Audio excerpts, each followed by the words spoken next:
그리고 어제는 우리가 이 상반기 모든 교육을 끝내면서 수련회 대신에 우리 제자훈련생들하고 우리 사역훈련 훈련생들이 함께 해서 어제 여수에 있는 애양원에 갔다 왔습니다. 근데 애양원에 가서 보니까 온통 손양호 목사님으로 다 돼 있어요.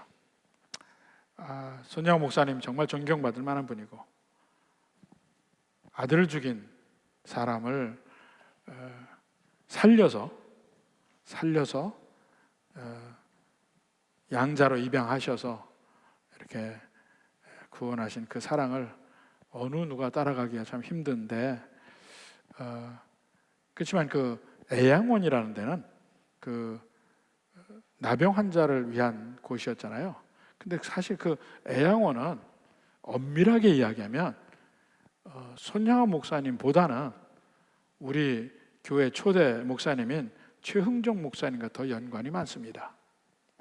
그래서 그런 면이 거의 보이지 않는 것에 대해서 좀 섭섭한 마음이 좀 있었어요. 사실 우리 초대 목사님인 최흥종 목사님은 참 광주 안에서도 대단한 분이었습니다. 전국적으로 사실 그가 처음에 완전히 회심하고 변화된 것이 포사이트 선교사님이 광주로 오게 되는 일이 있어서 병치료 때문에 오게 되는 일이 있었는데, 그 중간에 나병 환자인 여인을 만나죠. 그 만나서 그 여인을 데리고 옵니다. 지금의 기독병원 쪽으로 오게 되는데, 그것을 전부 최영종 목사님이 보고 감동받고 변화도 되고, 그 이후에 나병 환자를 위해서 온 힘을 쏟습니다. 광주의 나병 환자들이 그때 당시 굉장히 많았습니다. 전국적으로도 나병 환자가 상당히 많았습니다. 근데 사람들은 그들을 아주 멀리 했죠. 그래서 그들이 살 곳이 없었습니다. 한동안 봉선동에도 있었고, 봉선동이 외곽이었으니까. 그리고 나주에도 그 나병 환자라는 병원이 세워지기도 했고 했는데, 특히 일제강점기에 그 나병 환자들의 아버지라고 불릴 정도로 최영종 목사님이 그렇게 일을 했어요. 그리고 결국은 이분이 전국의 나병 환자들이 자꾸 여기서 광주에서 최 목사님 돌보고 하니까 더 모이는 경향도 있어요. 광주가 그래서 나병 환자가 유별나게 다른 데보다 많았습니다.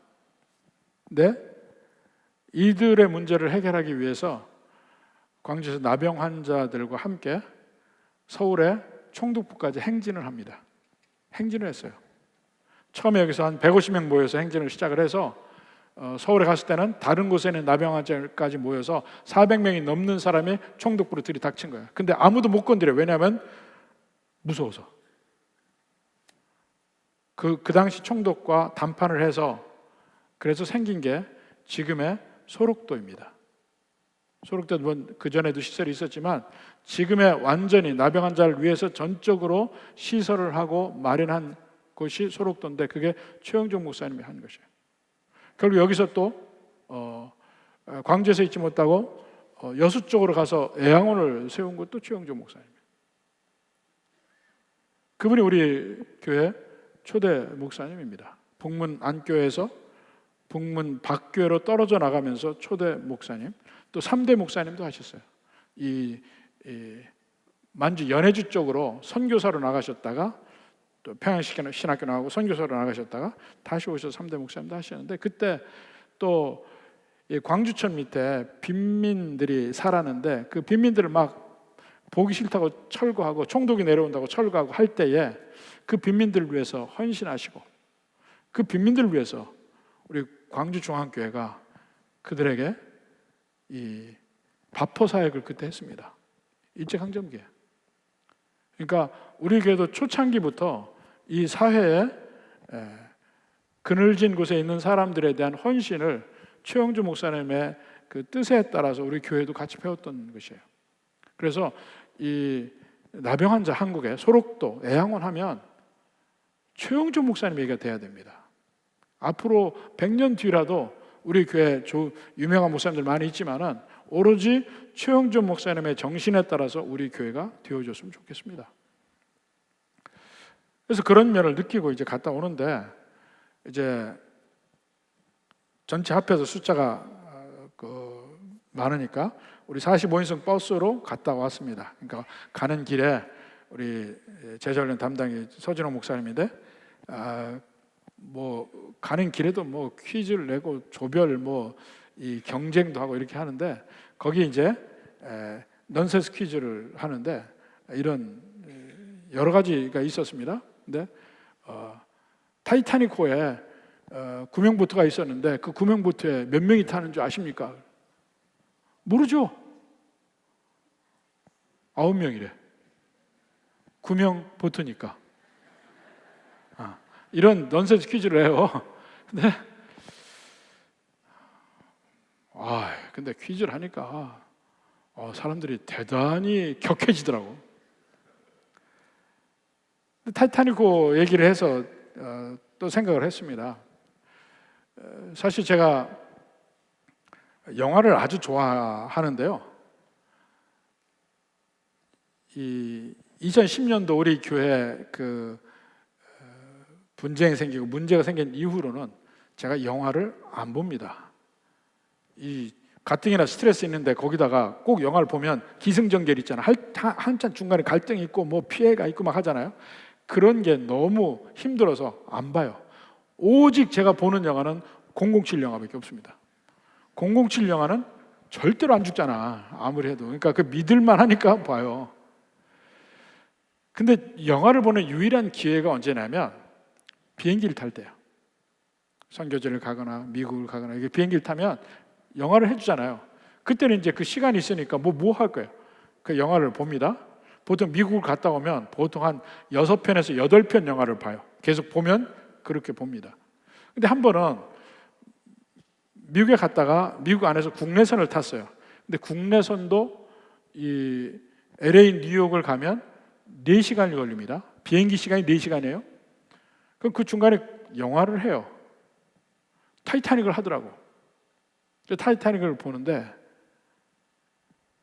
국내선은 돈을 내야 돼. 5불씩 내라는 거야. 왜냐면 그렇게 해야 이제 이어폰을 주는 거예요. 안 샀죠. 무성 영화를 봤죠. 앞에 자막이 안 나오는 무성 영화로 타이타닉을 봤습니다. 제가.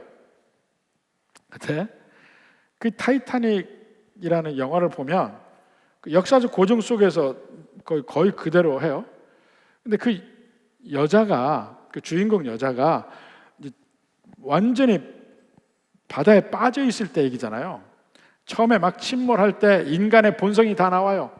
거기서는 이 오케스트라가 막 여러 음악도 연주하고 나중엔 찬송가 연주를 해. 찬송가 연주도 하고 가족들을 살리기 위한 노력들도 많이 하고 그 중에 인간의 아주 이기적인 면도 보이고 막 이렇습니다. 근데 완전히 그 배가 침몰했을 때 이 타이타닉호의 그 구명보트가 이 18척이 구명보트가 떴어요. 근데 처음에 타이타닉호가 막 침몰하니까 그 가까이는 못 가요. 빨려 들어갈까 봐. 멀리 나갔잖아요. 그 침몰하고 미처 구명보트에 타지 못한 이 사람들이 한 1600명 정도가 물에 떠 있었어요. 차가운 북대서양의 바닷속에. 그들이 막 살려달라고 소리를 치고 뭘 붙들고 있고 뭐죠? 튜브 이런 것도 들고 있고 이런데 물속에서 못 견디잖아요. 배를 타야 돼요. 그렇게 소리를 치는데 그 18척이 하나도 그쪽에 가지 않습니다. 한 100m 정도 밖에 있는데 어두운 밤에, 칠흑 같은 밤에 막 비명소리가 들리고 살려달라는 애원하는 소리가 들리고 하는데 이 18척의 배 다 안 찼어요. 급하게 오느라고 반도 안 차서 전부 다 18척에. 그런데 한 척도 안 갔어요. 1시간 동안 그 온갖 소리와 신음소리를 들으면서 그 18척이 그대로 있었어요. 다 들으면서. 물론 그 중간에 사람들이 살리러 가자고 얘기를 하면 그 배를 운전하던 선원들이 듣지 않는 거야. 만약 가게 되면 사람들이 몰려서 배를 잡으면 이 배 또한 이 물에 잠길 수 있다고 겁나서 못 가는 거예요. 1시간 만에 소리가 거의 죽었어요. 이제 거의 다 죽은 거죠. 1시간이면 차가운 바닷속에서. 그때 오직 한 척만 갔습니다. 그 몇 번인지 아세요? 넘버 14, 14번이었어요. 14번. 그러니까 그 타이타닉호의 주인공 여자가 살아나는 게 그때 배가 와요. 거기에 14번이 써 있어요. 한번 다시 보십시오. 그 배 한 척이 왔어요. 그래서 1600명이 물에 떠 있었었는데 13명만이 구출이 됐습니다. 다 죽은 다음에 갔는데 뭐. 아마도 그 배에 타고 있던 그 많은 사람들은 그때 그 물속에서 죽어가고 있는 사람의 비명소리와 신음소리가 아마 평생 자기 귀에 들렸을 거야. 평생. 자기는 살았지만.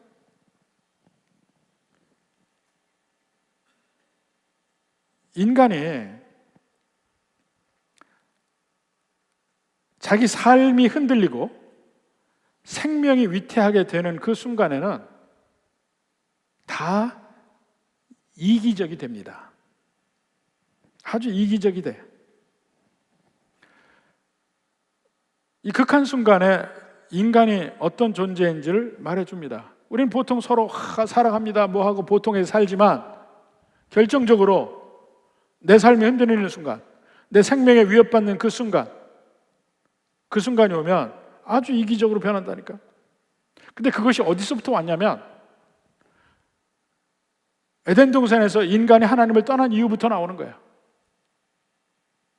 하나님은 인간의 그 이기적인 마음을 경계하는 마음에서 에덴 동산 모든 나무의 중앙에 선악을 알게 하는 나무의 실과를 두고 그 실과를 따먹지 않게 했습니다. 그것이 하나님을 인정하는 행위야. 나를 지으신 하나님이 계신다는 것을 인정하는 행위, 그것을 하는 한 그는 하나님을 붙드는 겁니다. 그러면 이기심이 그 안에 있질 않아요. 근데 하나님을 떠나는, 하나님 말고 이제 내가 나의 하나님이다, 내가 중심이 될 때는 내가 내 모든 의사결정의 왕이 되고 의사결정권자가 딱 되는 순간에 인간은 내 중심이 되고 이기적이 되고 다른 사람과의 관계에서 그것이 관계가 끊어지기 시작해요. 나는 나를 위해서 산다고 생각하지만 그 관계가 서로 이기적이 되기 때문에 이 타이타닉호의 구명보트 같은 일이 벌어지는 겁니다.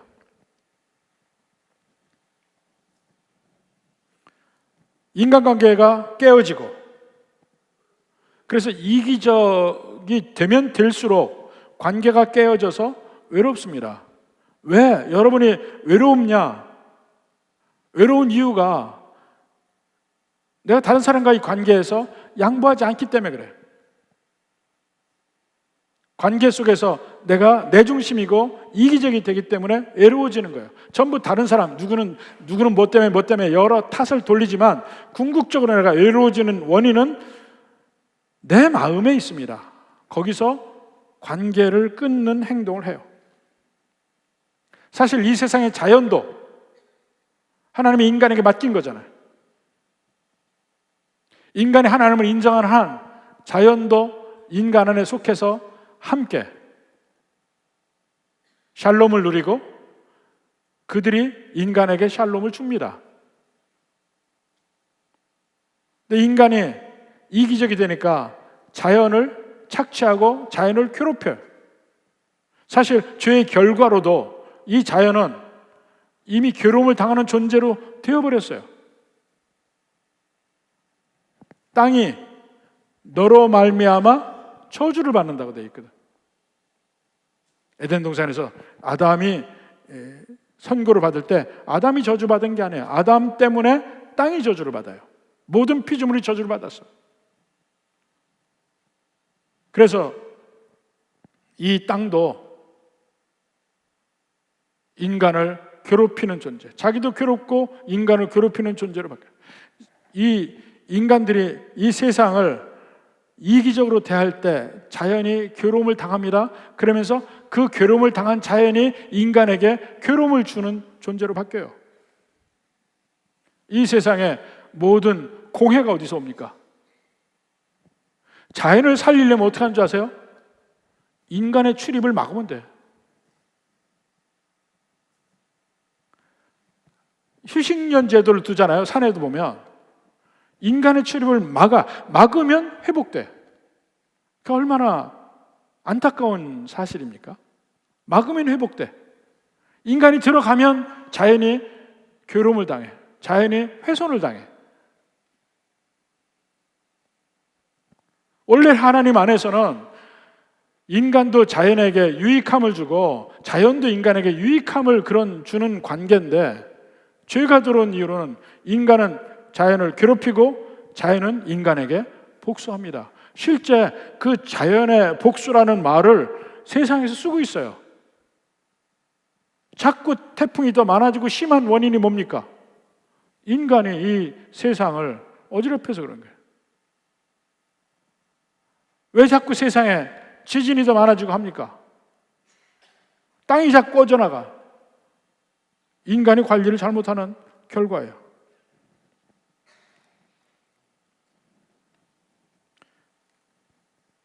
해결책이 보이는데도 안 해요.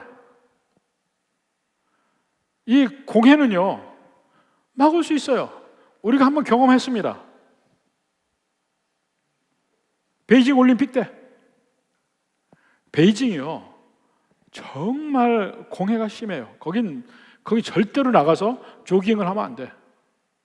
조깅하면 팔다리는 건강할지 모르지만 폐로 죽어. 너무너무 이 매연이 심합니다. 근데 베이징 올림픽 때 근 한 달 동안 베이징 근처에 공장을 다 스톱시켰잖아. 베이징 올림픽 때 베이징의 하늘이 그렇게 맑은 줄 베이징 사람은 처음 알았어요. 베이징 올림픽 때 우리나라도 하늘이 얼마나 맑은지 몰랐어요. 맑은 하늘이 있었어요. 뭔가 우리가 좀 인간이 애를 쓰고 노력하면 자연을 지킬 수가 있어요. 그리고 사실 인간에게도 그게 더 좋은 일인데 그렇게 안 하는 거예요. 해결책이 뻔히 보이는데도 안 해요.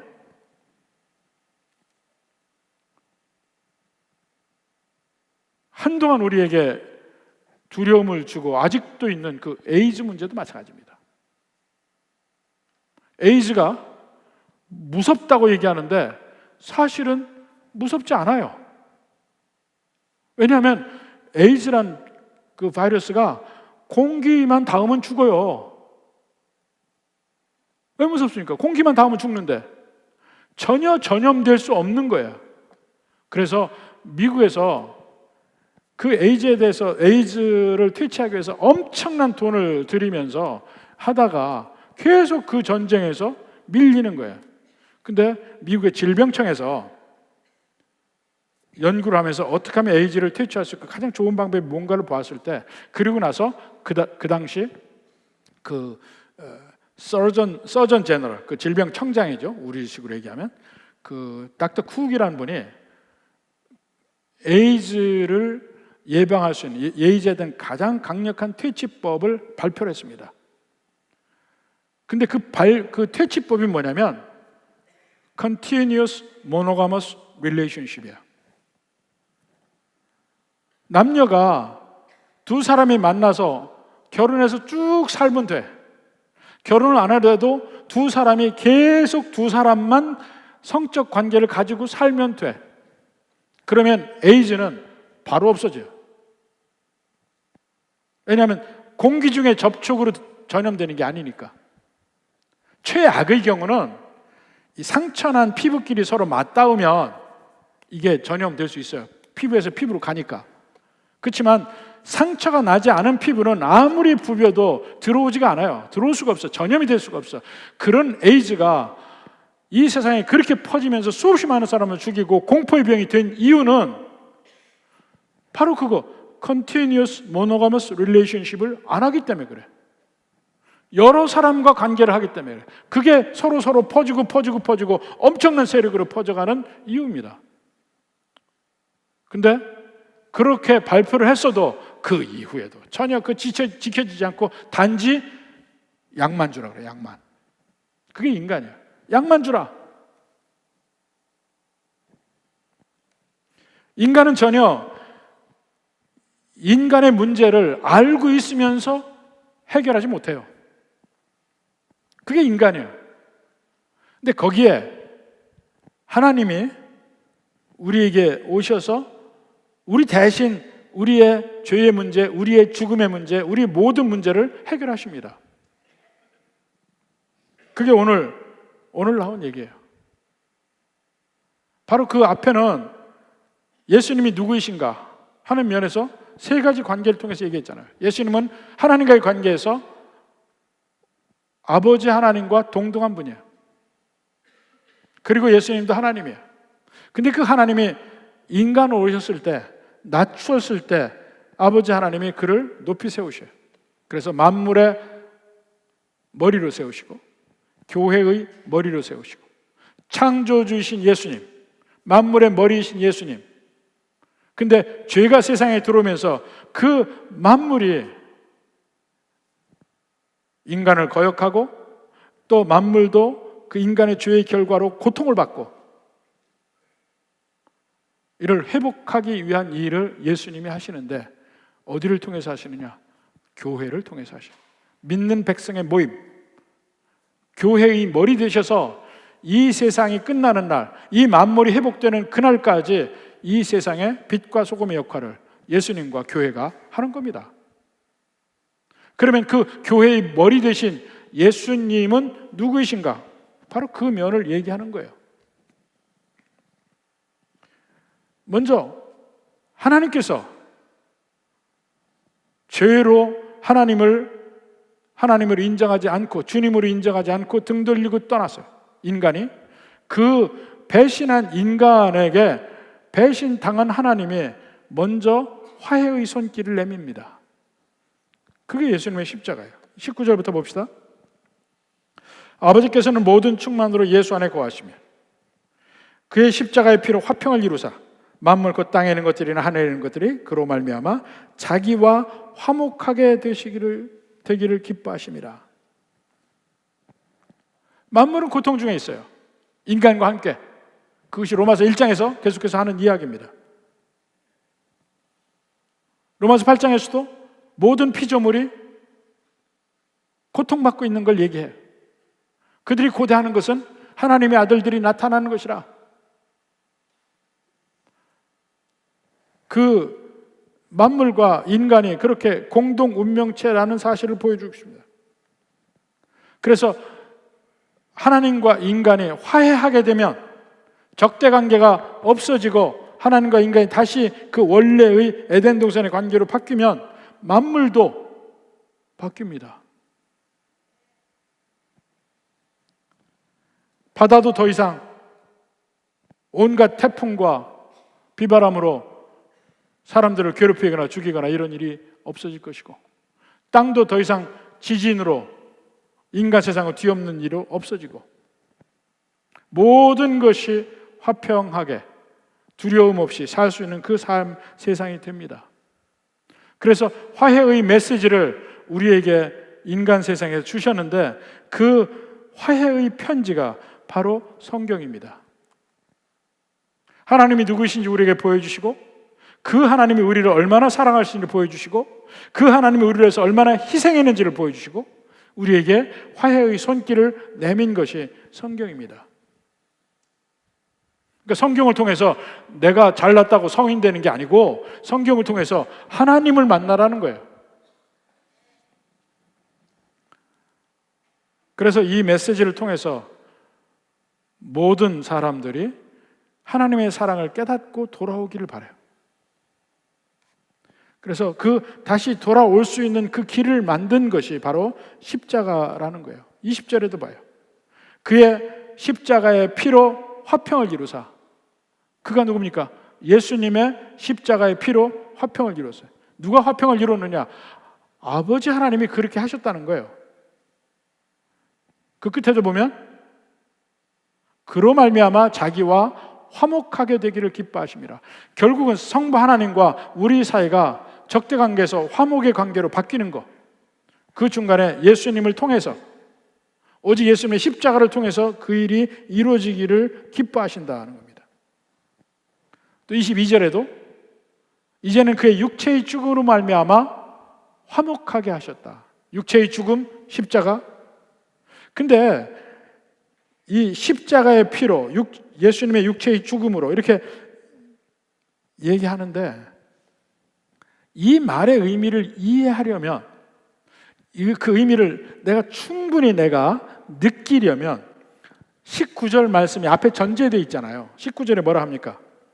아버지께서는 모든 충만으로 예수 안에 거하게 하신다. 이 말이 이해가 돼야 돼. 모든 충만으로 예수 안에 거하게 하신다. 원래 그 영지주의에서는 이 충만, 플레이로 또 플레이레이스라고 하는데, 이 충만이라는 말을 언제 썼냐면, 제일 높은 신이 있어요.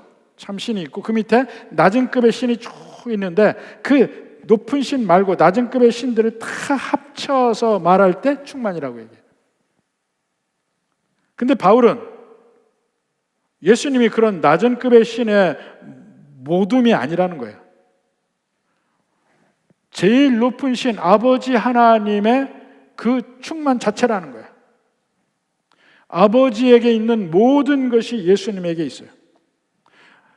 아버지 하나님의 모든 품성이 예수님에게 있고, 아버지 하나님의 모든 특징이 예수님에게 다 있어요. 그래서 제자들이 아버지를 보여달라고 할 때, 내가 나를 봤는데 무슨 아버지를 보여달라고 하느냐 하고 얘기하는 겁니다. 예수님을 보면 아버지를 본 것이야. 왜냐하면 예수님이 아버지의 충만함이니까. 근데 이렇게 얘기해도 와서 닿지 않아요. 이 충만이라는 말을 어디 쓸 수 있냐면, 우리 부모들의 충만이 자녀들입니다. 자녀들을 보면 거기에 부모의 모습이 보이잖아요. 부모가 거기 있잖아. 부모가 너무 같아. 성격도 같아. 몸의 동작도 같아. 제 친구가 한번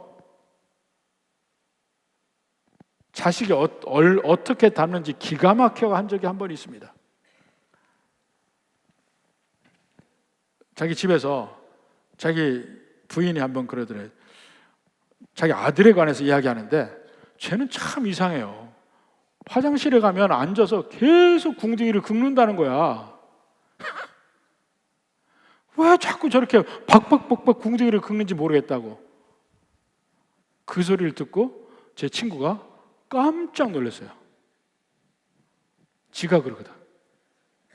그리고 지가 그런 걸 집 마누라도 몰라. 보고 배운 게 아니에요. 근데 지 아들놈이 화장실 가서 저하고 똑같이 엉덩이를 긁고 있대. 그렇게 닮는다는 거야. 충만함이라는 게 바로 그런 거예요. 입맛도 닮아요. 가르쳐 준 것도 아니야. 근데 닮는데, 문제는 아이들 중에 누구는 아빠를 닮고 누구는 엄마를 닮아. 그리고 대개 지 닮은 새끼를 더 이뻐해. 대개. 왜냐면 내가 더 많이 있으니까. 하나님도 참 묘한 게, 꼭 자식을 부모 닮게 만들어줘요. 왜냐하면 못 버리게. 지가 거기 안에 있잖아. 닮게 만들어줘요. 그럼 버릴 수가 없어요. 그게 내 연장선인 거야. 그게 나름대로 충만이라고 해요. 근데 우리의 충만은 100%는 아니야. 그렇죠? 그래서 저는 반충만이라고 그래요. 그럴지라도 여러분 자녀에 대한 사랑이 어떻습니까? 여러분의 분신과도 같아요. 여러분 개인보다 더 귀하게 여기는 게 자녀예요. 나의 충만함이 그 안에 있어요. 완벽하지 않아 그래도. 그럼에도 불구하고 우리는 자식들을 그렇게 사랑합니다.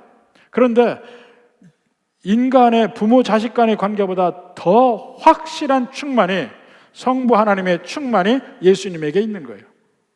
그러면 성부 하나님이 예수님을 어떻게 사랑할까요? 우리가 자식 사랑하는 거 보면 미루어 짐작을 해. 그보다 훨씬 더 하니까. 먼저 그걸 얘기해요. 모든 아버지 하나님의 충만함이 예수님에게 다 있어요. 근데 그 충만인 예수님을 십자가에 보내. 여러분 자식 십자가에 보낼 수 있어요? 여러분 자식을 어디 보낼 수 있어요? 다른 낯설은 사람을 위해서 여러분 자녀를 희생시킬 수 있냐고. 근데 우리는 원래 하나님의 원수된 자라고 그랬어요. 하나님을 배신하고 떠난 자. 근데 아버지 하나님이 독생자, 유일한 아들, 충만함이 다 있는 그분을 보내서 우리를 위해서 십자가에 못 박혀 죽으시게 했다 하는 겁니다. 그때의 아버지의 심정을 알으라는 거예요. 우리를 향한 사랑이 어떤지 알려면 그걸 알아야 돼요.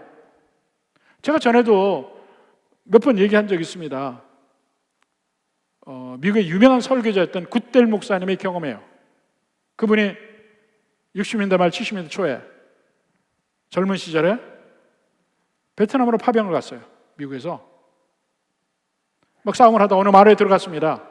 그 마을은 대개 그때는 낮에는 월남의 통치고 밤에는 베트공의 통치고 그런 마을이 많았어요. 어느 마을에 들어갔는데 이미 베트공이 쓸고 지나가서 온 마을 사람 다 죽였어요. 미군이 들어갔습니다. 그리고 촌장 집에 갔더니 촌장의 숨이 아직 남아 있어요. 근데 주변에 보니까 촌장의 가족들이 다 죽어 있어. 촌장의 아내, 촌장의 딸이 4명이가 되는데 그 다 죽어 있어. 막내 아들이 어려요. 막내 딸이. 그 죽어 있어. 그때 그 촌장이 얘기한 거예요. 촌장이 예수 믿는 사람이 있어요. 베트공이 와서 그러더래. 예수를 부인하라. 부인하지 않으니까 그 아내를 겁탈하고 죽였어요. 예수를 부인하라. 안 하니까 큰 딸을 또 죽였어요. 둘째 딸을 죽였어요. 제일 어린 막내딸 예수를 부인하라. 부인하지 않으니까 모든 관절을 뼈를 다 부러뜨리고 죽였어요. 그리고는 그 말을 하고 그 촌장이 거기서 숨을 거둔 거예요. 굿델 목사님에게서. 그 굿델 목사님이 그 광경이 너무너무 마음이 아파서 막 하나님께 항의를 했대요. 하나님, 왜? 전능하신 하나님 왜 이런 일이 벌어지게 합니까? 하나님, 이렇게 하나님을 끝까지 믿은 이 사람이 이렇게 했는데 그때 하나님 어디 계셨습니까? 하고 막 하나님께 항의를 했더니 하나님의 그 굿델 목사님의 마음에 말씀을 해주시더래. 나는 그때 내 아들이 골고다에 십자가에 못 박혀 있는 걸 보고 있었다 그러더래. 거기서 굿델 목사님 모든 게 깨졌어요. 여기서 예수 믿는 그 촌장의 자녀들이 다 죽는 그 순간에 아버지 하나님은 그때 골고다에서 아버지 하나님의 충만하신 예수님이 십자가에 못 박혀 죽는 걸 보고 계셨다.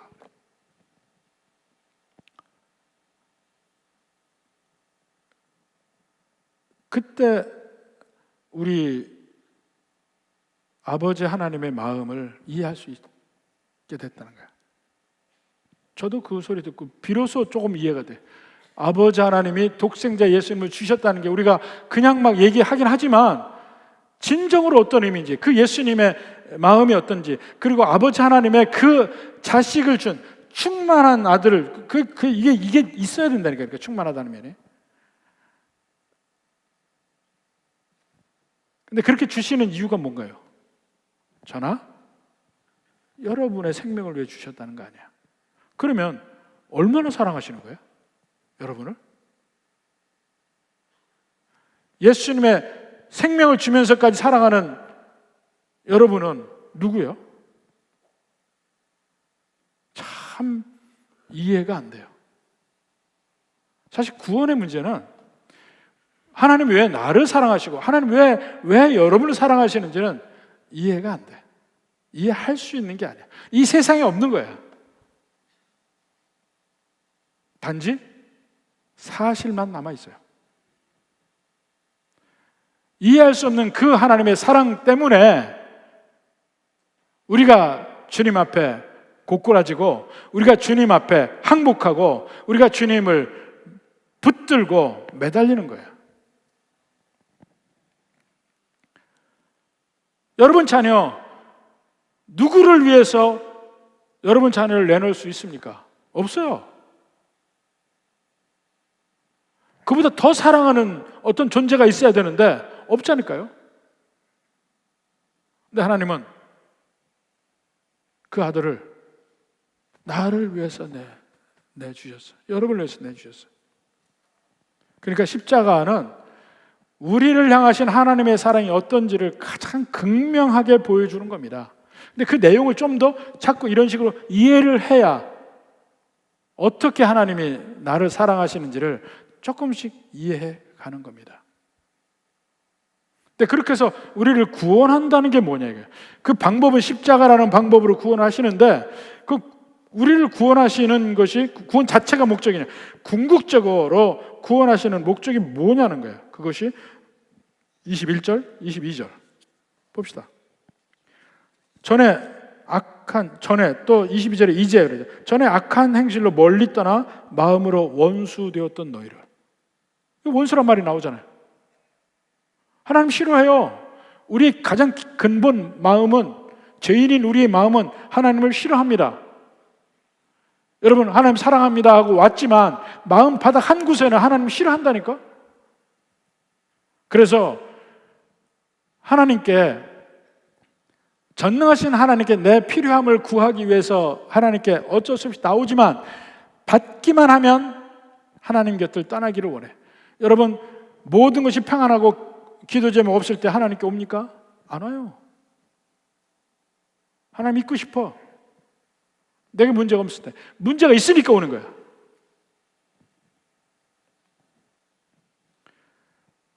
근데 하나님은 전에 그렇게 원수가 되었던 우리를 이제는 그의 육체의 죽음으로 말미암아 22절에 화목하게 하사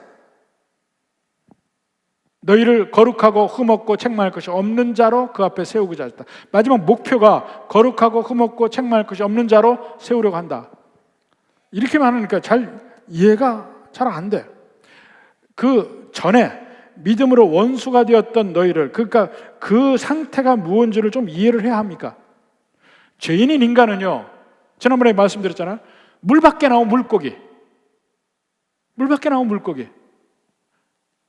물 안에 있지 않고 드디어 내가 물 밖에 나왔다, 자유하다. 근데 그 물 밖의 인생은 괴롭고 힘들어요. 그래서 그걸 제가 몇 가지로 특징적으로 얘기하면, 마치 하나님을 알지 못하는 인생은 마치 사막을 걸어가는 것과 같아요. 사막을 걸어가는 것 같아요. 사막 한가운데 걷고 있는 인간, 얼마나 갈증이 납니까? 얼마나 힘들고 괴롭습니까? 이 세상의 모든 사람이 그 길을 간다는 거예요. 오아시스를 등지고 사막을 걷는 사람, 그게 지난번에 말한 에덴의 동쪽이야. 에덴을 등지고 생명을 향해서 동쪽을 가고 있는 가인의 인생. 이 세상에서 뭔가 내게 행복을 주고 내게 만족을 주고 내게 평안함을 줄 것을 찾아서 열심히 그걸 얻기를 원해. 돈을 얻기를 원하고 권세를 얻기를 원하고 이 세상이 주는 뭔가를 내가 계속 얻기를 원해. 그런데 얻으면 얻는 대로, 못 얻으면 못 얻는 대로 갈증도 심해집니다. 갈증은 더욱 심해져. 어둘수록 갈증이 더 심해져. 세상에서 얻을 수 있는 길이 없어요. 근데 하나님께 돌아오질 않거든. 또 믿기 전의 마음의 또 다른 특징은, 인간의 마음은요, 쓰레기장이야. 온갖 더러움과 악함과 추함으로 쌓여 있어요. 세상에 거룩한 사람 웃긴다고 그래. 그 속에 있는 그 온갖 추악함 다 드러낼 수 있어요. 심지어는 저는 여러 번 봤습니다. 우리 기독교 안에서 존경받는 분들이 있어요. 존경받는 분들 가까이 가보잖아요. 인간의 냄새 나요. 가까이 가보잖아요. 더 가까이 가잖아요. 냄새 나. 모르죠? 저는 미국 교수 중에서 정말 신학적으로 뛰어난 교수님들을 만나기도 하고 그분들과 대화도 하고 통역도 하고 해봤어요. 근데 아주 가까이 가면요, 인간의 추한 냄새 또 나. 그래서 저는 인간을 안 믿어요. 인간이 아주 고고해진다는 것 자체를 안 믿어요. 단지 노력할 뿐이야. 근본의 마음은 쓰레기라니까. 사막이고 쓰레기. 예수 믿고도 이게 완전히 변한 건 아니야. 그대로 있어요. 천국 가는 그날까지 아직 있어. 덮어놔서 그렇지. 그리고 인간관계는 거짓과 위선으로 덮여 있습니다. 속을 한번 딱 까보면 그 위선과 거짓이 터지는 그 순간들이 있습니다. 아주 추합니다. 그게 원래 인간이야. 그런데 그러한 인간을, 그러한 저를, 그러한 여러분을 아버지 하나님이 불쌍히 여겼다는 거야. 그 불쌍히 여기서 어디까지 가냐면, 그 아버지 하나님의 충만되신 예수님을 주셔서 십자가에 가게 할 정도로 우리를 불쌍히 여기시고 우리를 사랑하시고 우리를 구하기를 원하셨다는 거야. 그래서 흠없고 책망할 것이 없는 자로 만든다고 했는데, 그 흠없고 책망할 것이 없는 자라는 개념이 어떤 거냐면, 마치 독사에 물린 사람이 막 독이 퍼져 죽게 될 때 처음에 딱 해독제를 주는 것과 같아요. 해독제를 주는 건 뭡니까?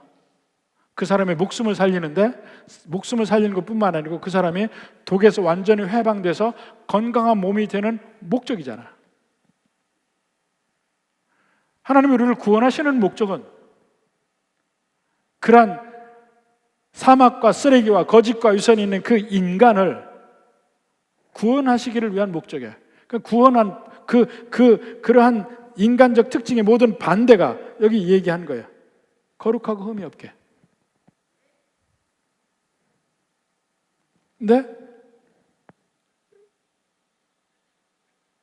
그래서 독사에 물린 사람에게 해독제를 줬어요. 되게 주사를 하죠. 혈청제를 놓죠. 그럼 그 사람 살은 거야. 살았다고 선포해, 의사가. 그렇지만 그걸로 끝난 게 아니잖아요. 이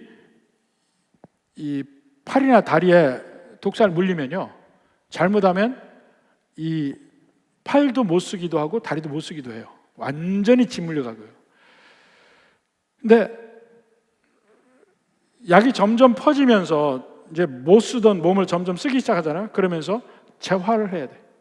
열심히 잘 먹고 건강하려고 노력하고 이 노력을 해야 합니다. 그것이 우리의 신앙생활이에요. 조건이 하나 있어. 하나님의 화해의 조건이 23절에 나옵니다. 만일이라 이 조건이 있어요. 너희가 믿음에 거하고 터 위에 굳게 서서 복음의 소망이 흔들리지 아니하면 그러하리라. 이게 우리에게 조건이야. 우리의 조건은 뭐냐면 그 주님의 화해의 손길을 굳건히 잡고 믿고 가는 거예요. 마치 해독제를 먹은 사람이 그 다음에 생명 구했지만 건강을 위해서 열심히 노력하고 밥 먹고 그 다음에 그 후속 조치를 잘 하는 사람과 같은 거예요. 그게 목표야. 마지막 건강한 게 목표잖아. 살리는 것이 끝이 아니에요. 그것이 우리의 삶이라고.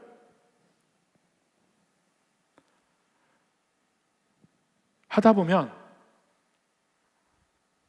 점점 건강해질 때의 그 삶이 그 전보다 훨씬 좋다는 걸 알아요. 제가 거의 한 30년을 비만한 몸뚱아리로 살았었어요. 제가 대학을 졸업할 때 제 몸무게가 59kg였습니다. 이 키에. 근데 제가 우리 교회 부임할 때 80kg가 넘었어요. 제일 많이 나갈 때 86kg였어요. 지금은 70대예요.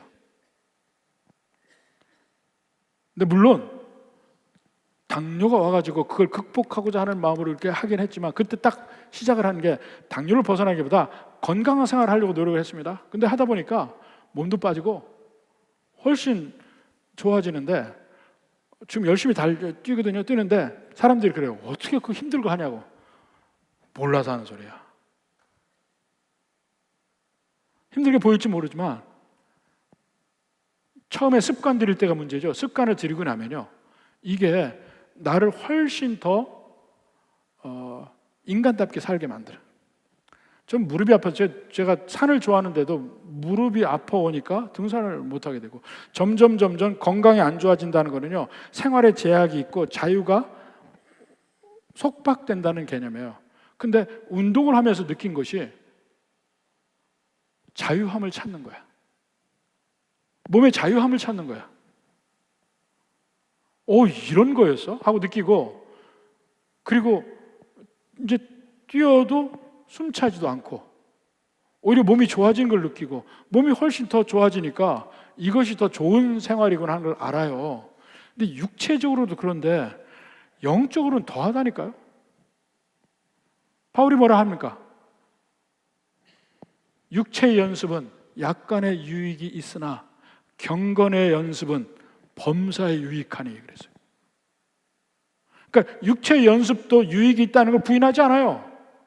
근데 거기에 비해서 경건의 연습은 범사에 유익하다 그래. 그게 무슨 말이에요? 저는 육체 연습을 통해서 그게 뭔지 유추해서 이해할 수 있어요.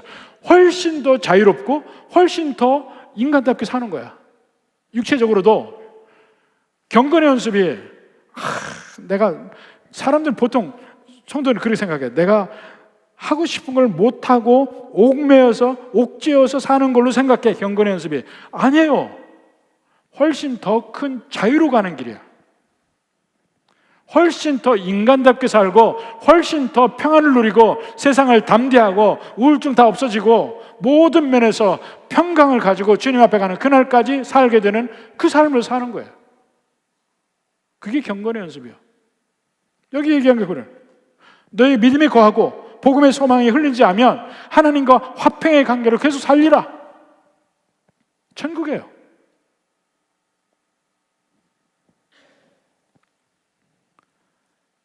이것을 주시고자 하는 것이 아버지 하나님의 우리를 향한 궁극적인 목표입니다. 부디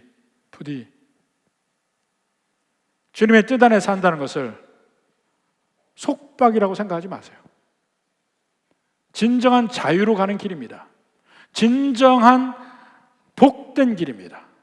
부디 이 은혜가 넘치는 우리 성도들 되기를 주님의 이름으로 축원합니다.